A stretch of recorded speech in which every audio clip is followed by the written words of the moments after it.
बहुत समय पहले एक विशाल राज्य था जहां एक साहसी और शक्तिशाली राजा राज्य करता था। एक दिन राजा युद्ध में भाग लेते हुए जख्मी हो गया। उसकी टांग में गंभीर चोट आई और वह बुरी तरह घायल हो गया।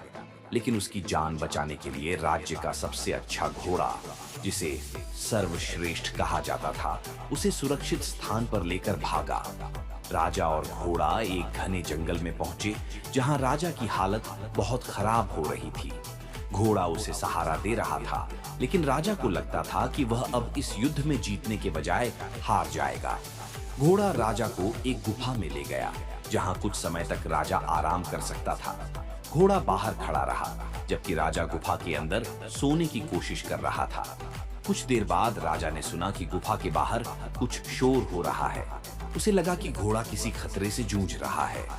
वह उठकर बाहर आया, लेकिन जब उसने देखा तो उसकी आंखों में विश्वास का कोई नाम नहीं था। घोड़ा, जो पहले उससे बहुत प्यार करता था, अब उस पर हमला करने के लिए तैयार था। राजा ने चिल्लाकर पूछा, तुम ये क्या कर रहे हो? घोड़ा बोला, मुझे माफ करना राजा, लेकिन मैं सिर्फ तुम्हारी सुरक्षा के लिए यह करता हूँ।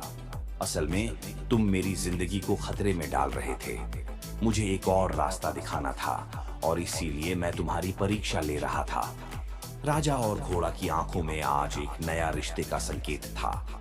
जख्मी राजा और घोड़ा दोनों को यह एहसास हुआ कि कभी-कभी हमारी कठिनाइयां हमें असली ताकत और दोस्ती की दिशा दिखाती हैं।